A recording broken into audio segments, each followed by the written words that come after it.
Assalamualaikum warahmatullahi wabarakatuh. Baiklah teman-teman semua, kali ini Mas Samsul akan terbang dari Palembang ke Batam menggunakan Lion Air.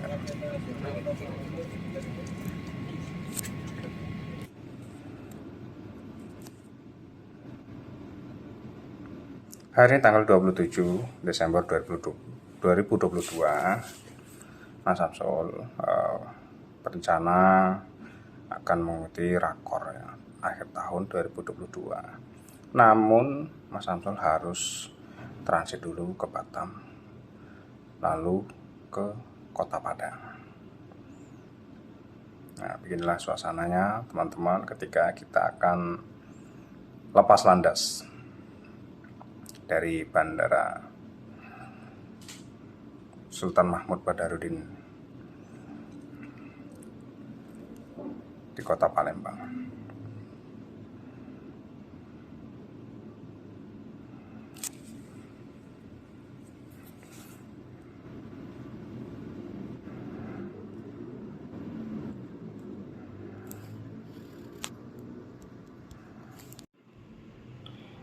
Oke lah teman-teman semua, untuk kali ini ya Mas Samsul mengadakan rapat koordinasi bersama coach ya. Coach itu pelatih ya, maksudnya pelatih untuk pengembangan kapasitas usaha yang dulu disapa dengan PIC PKU ya, sekarang berubah nama menjadi coach PKU, artinya pelatih PKU pengembangan kapasitas usaha PT Permodalan Nasional Madani 2022-2023. Nah, creating for us ya. Jadi pada tema pemberdayaan tahun 2022 ini teman-teman semua, adanya literasi keuangan, yang kedua literasi usaha, literasi digital. Nah, pelatihan ini sendiri ini ada dua macam teman-teman. Tunem, yaitu temu usaha nasabah mekar, dan yang kedua adalah tunu, temu usaha nasabah ulam. Nah, dilanjutkan lagi teman-teman semua, untuk struktur organisasi sendiri teman-teman, untuk PKU ya, pengembangan kapasitas usaha, mungkin untuk di beberapa kantor mekar ataupun ulam, mungkin teman-teman AO mungkin banyak yang belum tahu tentang apa sih PKU. Nah, untuk struktur organisasi itu dimulai dari direktur bisnis ya, FVP dan dilanjutkan di kepala bisnis, maksud saya kepala divisi PKU. Nah, dilanjutkan wakil kepala divisi PKU. Dilanjutkan ini ada kelompok jabatan fungsional, kerjasama eksternal dan proyek pusat, pemberdayaan kelompok, publikasi dan bagian. Nah, publikasi dan branding produk ya, nasabah. Dan yang terakhir ini pengembangan materi dan analisa dampak pemberdayaan. Nah, dari divisi PKU sendiri teman-teman semua, ini langsung melihat ke kantor cabang, yaitu yang dilakukan oleh teman-teman kita yang ada di cabang, yaitu coach PKU sekarang sebutannya. Oke teman-teman semua, coach PKU ini di seluruh Indonesia itu ada 97 orang dan 71 telah terverifikasi, artinya sudah mendapatkan sertifikasi sebagai pelatih ataupun pendamping untuk nasabah-nasabah di seluruh Indonesia. Kita lanjut lagi teman-teman. Jadi rejuvenate exiting for program dan launching new program. Ini ada community leader, webinar tema SDGs, Resilience Index pemberdayaan, Simplified PKM bermakna. Dilanjutkan adanya dashboard PKU Mandiri Mbak Maya, klasterisasi warung mekar, pameran usaha skala besar. Ya, nah Kita lanjut lagi ya. Nah, kerjasama eksternal untuk divisi PKU ini. Yang pertama itu ada Kementerian Investasi BPKM. Yang kedua, Kementerian Koperasi UKM. Yang ketiga, Kementerian BUMN. Yang keempat, Kementerian Komunikasi dan Informatika. Yang kelima, Syarikat Islam saya. Yang keenam, buku warung. Yang ketujuh, padi UMKM. Yang kedelapan, Grab. Yang kesembilan, Shopee. Yang ke-10 ada BRI Menanam. Yang ke-11 ada sertifikasi figur inspiratif lokal BRI. Yang ke-12 warung pangan. Dan yang ke-13 adalah Catat ID. Gimana teman-teman? Mantap nggak menurut Anda? Dan ada pun analisa dampak melalui indeks pemberdayaan. Ini ada 9 indikator. Langsung saja ya, tak jelasin satu persatu.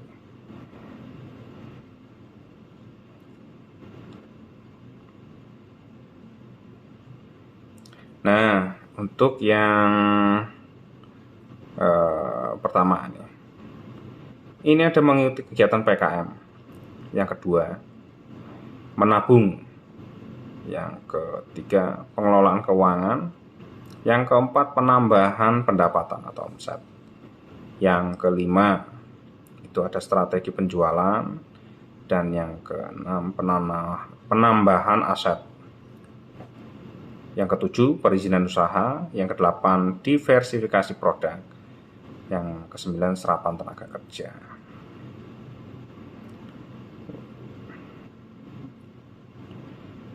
Nah, ini masih banyak lagi nih teman-teman semua. Kalau saya jelasin satu persatu mungkin nggak selesai. Oke, mungkin segitu aja ya. Oh ya, ini cakupan tentang pengembangan kapasitas usaha, teman-teman. Nah, kita ambilkan dari saya ulangi ya, terintegrasi proses bisnis. Nah, ini meliputi satu, ya, persiapan pembiayaan. Yang kedua, ada namanya PKM bermakna. Nah, yang selanjutnya ini ada pendampingan pelatihan umum. Nah, itu meliputi pelatihan ulang. Dan yang kedua, pelatihan mekar. Yang ketiga, itu adalah program pemberdayaan tematik. Nah, ini meliputi 3. Yang pertama itu event atau kolaborasi atau sinergi. Yang ketiga itu pameran. Yang kedua maksud saya yaitu pameran. Dan selanjutnya webinar atau SDGs. Nah, ini yang terakhir bisa teman-teman semua, pendampingan pelatihan lanjutan yaitu studi banding dan klasterisasi usaha. Oke teman-teman semua, melalui pantauan langit ya. Kita sambil melihat pemandangan yang ada di perjalanan saya di siang hari ini. Ini pagi hari.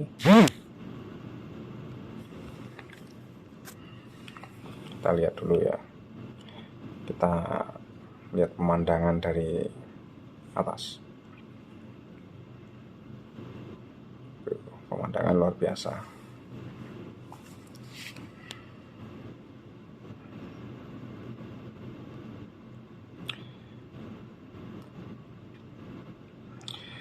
Nah teman-teman semua, kita lanjut ya tentang program PKU ini. Untuk program PKU ini sebenarnya ada 5 model teman-teman semua, yang semuanya itu adalah sebuah singkatan semua. Singkatan yang benar-benar agar bisa dipermudah untuk mengingat teman-teman semua. Langsung saja tak sebutin satu persatu. Yang pertama, Mbak Maya. Mbak Maya ini adalah singkatan dari membina dan memberdaya. Dan adapun kegiatannya ya tentang Mbak Maya ini biasanya dilakukan 3 kali per tahun. Yang kedua, Kak Wulan. Kak Wulan itu adalah klasterisasi produk unggulan. Nah, peserta pelatihannya itu biasanya ini di sekitar 20-25 nasabah ya. Oke, kita lanjut yang ketiga nih, Cici Rosa.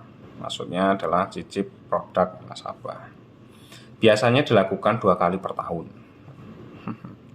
Oke, lanjut saja. Yang keempat adalah Jeng Bela. Maksudnya adalah kunjungan pembelajaran. Biasanya diikuti 10-15 nasabah. Ini biasanya studi banding ya teman-teman. Dan yang terakhir adalah SUSDEVA. Ini singkatan dari Sustainable Development Goals atau pembangunan berkelanjutan. Ini biasanya tema pelatihan. Ini biasanya 6 kali kegiatan webinar biasanya seperti itu. Oke teman-teman semua, itulah tadi kita sambil lihat pemandangan nih dari angkasa. Wow.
Halo Mas Bagus.